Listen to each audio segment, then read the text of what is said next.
ดีใจบ่ดูดีใจใช่ไหมดีใจพี่น้อง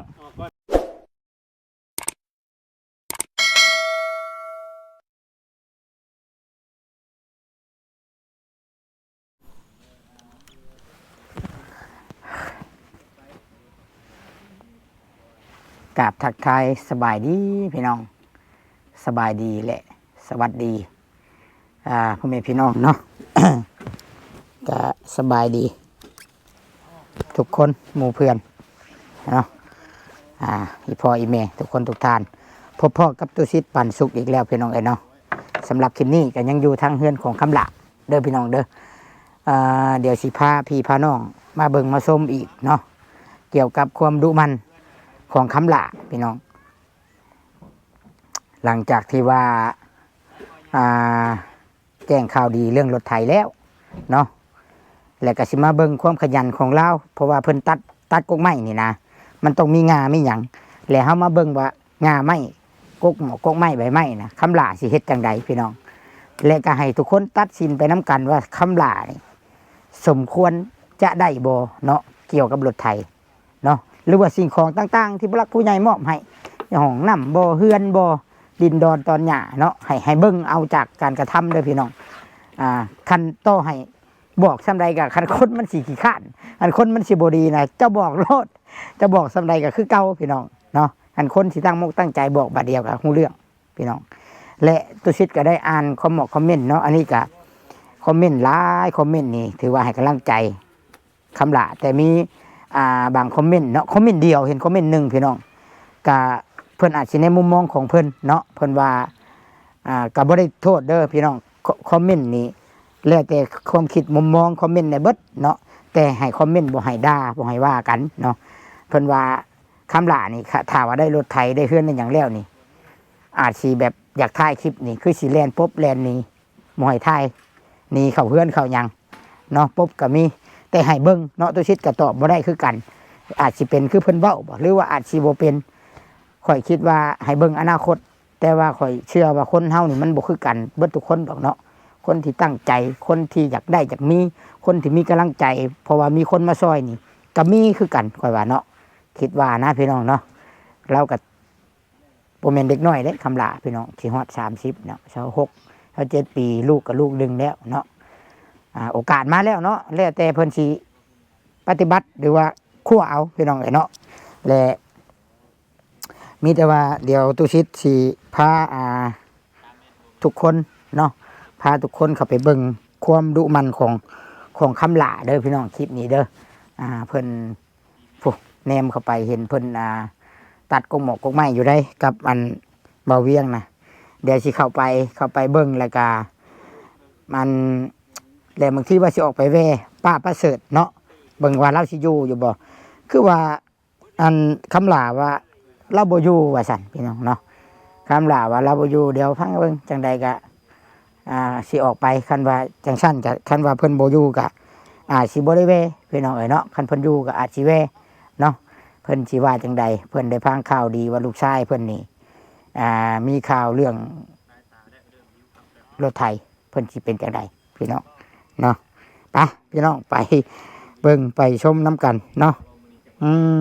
พี่น้องเลยไป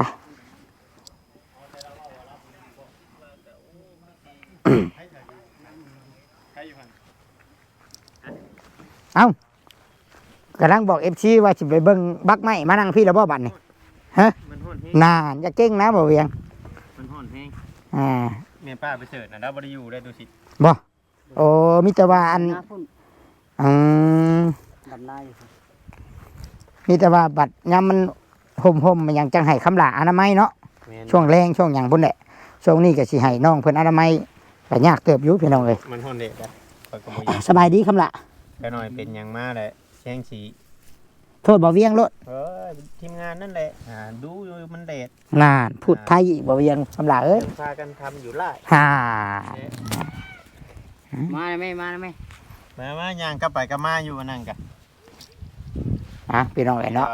ถ่ายอีกคลิปนี้เนาะตุชิเนาะโดยไปจอบเบิ่งแม่นจากที่ลุงแก้วเพิ่นเฮ็ดเวียกเฮ็ดงานแล้วคักอยู่บ่คำละเจ้าขึ้นเบิ่งนะบ่ โดยขึ้นแล้ว แล้วเรียบร้อยเนาะ โดย ดีใจเยอะบ่แม่ได้คำละ โดย อ่า ล่มใช่ไหมนะทั้งพี่ ก็มาทางมันบ่มีน้ำเด้ ทางนั้นบ่มีน้ำมาไว้ มาฮอนเด็ดนะ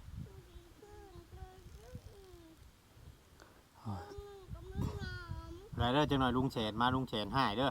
เขาว่าเลยขี้ข้านข้าน้ำขี้ข้านนี่แหละ มามาเด้อผมหันตัวยังไปไล่อยู่FC เพิ่นแนะนำมาพี่น้องเนาะเพิ่นก็ว่าอยากเฮ็ด ย่างมานี่ล่ะ อยากให้ปลูกให้หยังเรื่องปลูกนี่จนเฒ่าผัวคำละจะได้หัวเด้อพี่น้องเนาะคำละไรหัวพุ่นแหละเรื่องปลูกเพราะว่าทั้งนี้เพิ่นก็ยังปล่อยไว้ปล่อยหยังอยู่เนาะเพิ่นบ่ได้อันเลี้ยงแบบปลูกอนาแบะก็เพิ่นยังปล่อยแบบมารถนี่ปล่อยยางมาย่างมาโดดดุงเดียวเบิ่งอยู่โอ้ยขนาดตัวไปดินยังไกลบ่ไกลเดี๋ยวยังไปดินหน้าไผพวกมันไปดินหน้าไผหัวไปชนยังหัวคือมีขี้ดินชนโพนบ่ฮะชนโพนชนเทียงชนเทียงคือมีขี้ดินค่ะ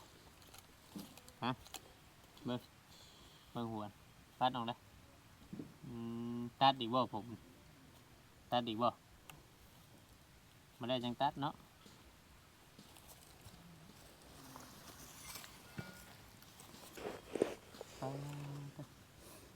นอนได้มื้อนี้น่ะฮะ ยังบ่ได้นอน มึงหนามันจะกินไปอาบน้ำไหม ใช้หน่อยไปอาบน้ำเด้ออาบน้ำเลยนอนเด้อใช้เรานอนแห้งชื่นแน่ติแห้งชื่นนะบ่ ให้ชื่น เชื่อไปยังคือมานุ่งทางหน้าทางหลังนุ่งทางปีนุ่งเชื่อเองก็บ่เป็นบาด เขาเพียงมันจะเข่ากระตูนุ่งรถ เราก็โตได้นุ่งโลดเนาะกินข้าวกับยังลุงเวียงบ่ได้มาเมื่อวาน เพิ่นไปกินน้ำมูกเพิ่นนอน นอนบ่ตอนกินข้าว อืม นั่นหมอแม็กก็บ่ได้กินคือกันดาบซีนเพิ่นกินดาบซีนได้เมื่อวานในคลิป กิน น้ำไม่ได้กิน เจ้าบ่ได้กินครับพอบ่ได้จงไว้บ่ซะว้าย กินข้าวผัดเนาะ เพิ่นชื่อมาบ่หลายบ่ 2 โล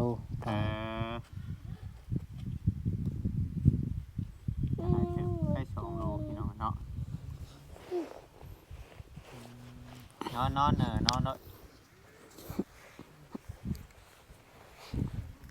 เห็ดจัง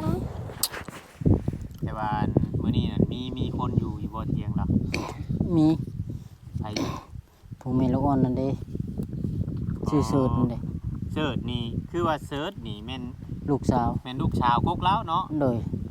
เล้าน่ะบ่แม่นชื่อเสิร์ชเนาะ โดย เล้าชื่อหยังเรา ชื่อสอน ชื่อสอนทางป้าสอนส่วนหลายเขาเจ้าคำผู้ใดเป็นลูกกกนี่เขาเชิญชื่อลูกบ่ โดยตาม ต่อ ชื่อ ไป ลูก เจ้านี่เขาก็เชิญอันพ่อแม็กพี่เนาะ โดย อืมผัวเราน่ะชื่อหยัง ชื่อซ้อม สอนซ้อมเนาะเชิดเอาชื่อแบบคล้องกันไปเลยนี่เนาะ โดย อืมโดยนี่แหละพี่น้องไงเนาะเพราะว่าบ้านเฮาเขาสิเอิ้นกันแบบนี้ถ้าผู้ใดเป็นลูกกกเขาก็สิได้เอิ้นชื่อผู้นั้นแต่ว่าทาง FC หรือว่าผู้ใหญ่เนาะเพียงเนาะบางเทื่อเพิ่นก็บ่เข้าใจผัวก็คือว่าเชิดเมียก็คือว่าเชิดเพิ่นว่าชื่อหยังคือกันแท้บ่เวียงเพิ่นว่าที่จริงอ่ะผัวเราน่ะชื่อชอบ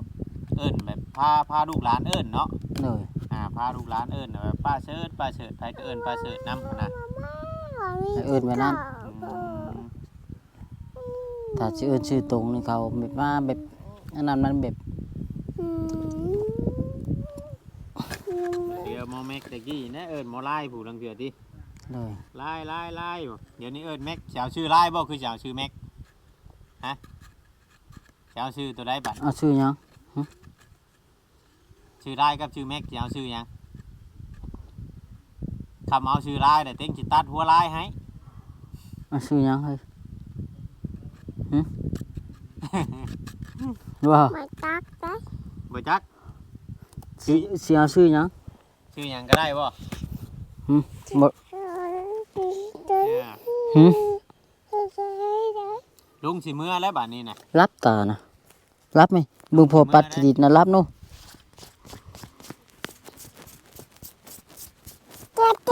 เมื่อบ่ตุชิดเมื่อบ่10 นาทีเอาว่าออกไปเบิ่งเสียงภาพเฉยแม่นสิออกไปต่ออยู่พุ่นพี่น้องไอ้คลิปนี่น่ะต่อกันอยู่พุ่นเด้อพอสิได้ออกไปเลยเพราะว่าเวลามันก็นั่นเฮาสิไปอันถ่ายคลิปอยู่รัก26เนาะถ่ายคลิปชาวจ้อยทางเอ้ยกึมเพิ่น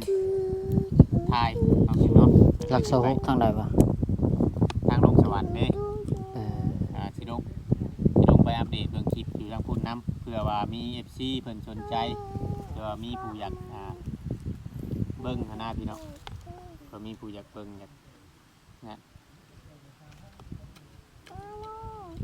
ก็เลยถ่ายอีกให้พี่น้องเนาะ อย่าเฮ็ดอย่า ถ่าย เฮ็ด ให้พี่น้อง FC เบิ่งบ่ได้พากันกินเนาะมาขอเดี๋ยวนี้เนาะ เลย ช่วงนั้นหนมามือใดก็มาข้อเขาบ่บอดเนาะเพิ่นมากินสมเนาะ เลย กูมื้อพี่น้องทำทุกเพิ่นมาต้องหาแนวกินอันดคิดเงาะ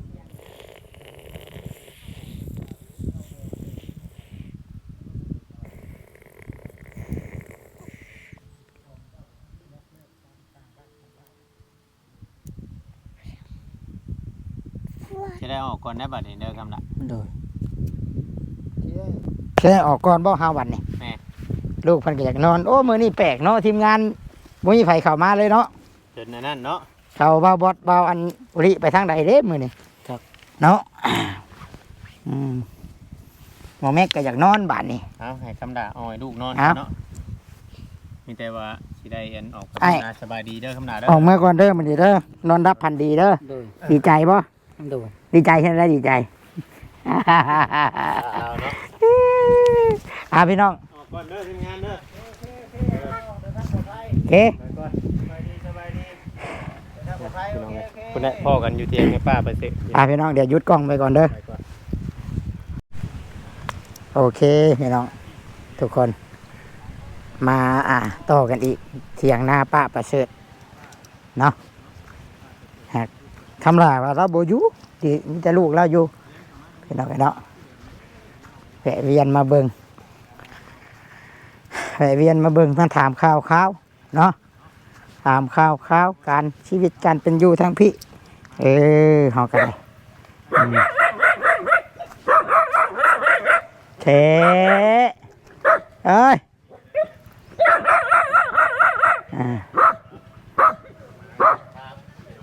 เอาเลยบ่เวียงคือว่าเขามาเรื่อยอยู่ฮะ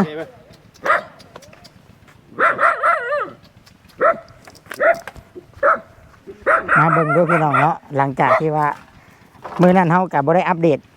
แล้วมาเบิ่งดูบ้านเฮือนเราแล้วเบิดเลยเถียงนาเราแล้วเบิดเลยเป็นจังไดบาดหายากเด้เถียงนาสิงามแบบนี้นี่ชำใดชำหนึ่งนี่บ่ได้ได้พี่น้องเอ้ยมีคนอยู่บ่มีอยู่ไหนบ่เวียงเอ้ยเอาแล้วยังขึ้นไปเนาะอัปเดตตั้งอ้อมแอมนี่แถวนี้ก่อน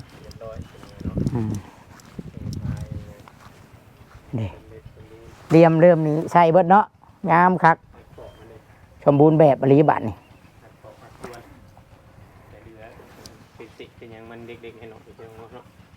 จะละได้เพิ่นกระชอนเป็นระเบียบแล้ว แล้วก็เก็บไว้เนาะโอ้ยได้ใช้เชื่อได้นี่ แม่เก็บไว้เป็นระเบียบเลยพี่น้องเป็นเอาไว้แบบนี้ก็มีการตัวคนยัดไหลพี่น้องเนาะ แบบนี้ป่ะ นี่ตรงนี้ คนบ่อยากได้ใช่ ไปเลย ทิ่มไปเลยบ่เห็นค่าเนาะ ป่ะพี่น้องเดี๋ยวสิ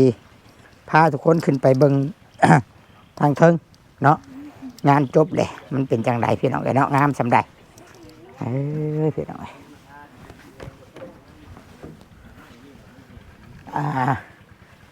อยู่นี่ก็มีแต่เด็กน้อยเด้อพี่น้องเฮาก็สิบ่ได้อัน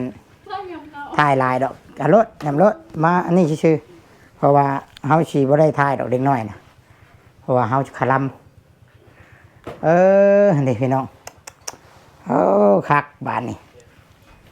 ห้องเป็นห้องอัดคักปานหยังบ้านนี่อันนี้อุ้ยปอมคอมบ้านนี่เนาะเป็นเฮือนผู้แน่นี่คันว่า มาอ้อมแอมอีกตัวนี้นี่โอ้ยแกว่ามันสิฮ้อนนะได้บ้านนี่ฮ้อนบ่เฮ็ดแล้วนี่ฮ้อนได้จมบ่ฮ้อนได้บ้าน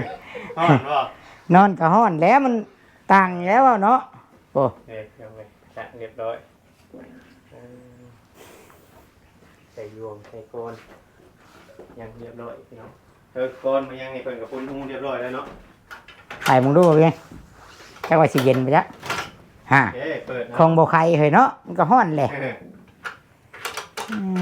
ป้าประเสริฐบ่อยู่ติเนี่ยจะว่าเฮาสิบ่ได้ถ่ายดอกพี่น้องว่าเราค้าเอาลูกอุ้มลูกป้อนข้าวลูกแล้วยังน้อยแน่คลำยังบ่ช่วงนี้ มาแล้วไปรำนาเดี๋ยวมานอนพี่บอกพอชุ่มเจ้าก็นอนอยู่นาบอกอ๋อ เจ้าน่ะค่ำแต่เมื่อเฮือนบ่โอ้พี่น้องเบิ่งน้ำกันเด้ออันนี้ทางนี้สิเย็นน้อยลมผ่านทางนี้ เข้ามาทางนี้เด้อ เย็นแท้โอ้เย็นอยู่นี่เย็นแท้แบบเปิดแอร์เลยเฮ้ยขอบใจเทวดาลมพัดมาเย็นจ่วย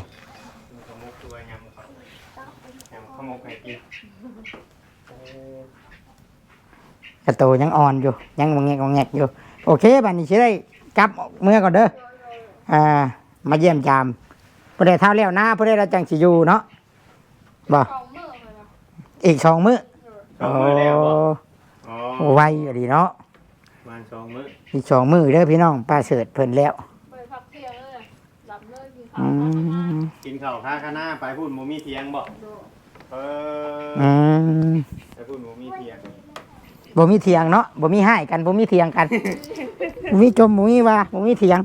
เฮ็ดหยังก็เฮ็ดรถบ่เถียงดอกคักได้พี่น้องเฮือนแบบนี้นั่นมึงไงมีกล้องตารางลมพัดเย็นช่วยมีอูมีเปให้นอนอีกพี่น้องเอ้ยเนาะนอนอยู่รุมกันเนาะไปตอนนี้ทางตุชิตกับบ่าวเวียงก็น้องพี่น้องเอ้ยสิได้ยับย้ายใส่ช่วยไม่กินข้าวกินน้ำเบื่อไปลงคลิปก่อนพี่น้องเอ้ยเนาะอยู่เนาะเพราะยังไม่ได้กินข้าวกินน้ำเด้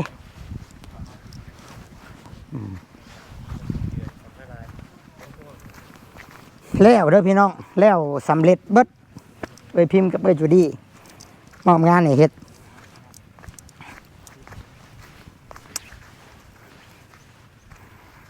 โอ้เย็นบรรยากาศเช้าให้เช้าหน้าเฮาเย็นสบายพี่น้อง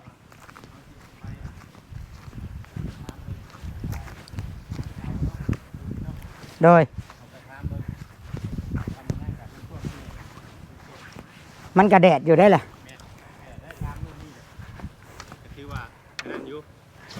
มีแต่ว่า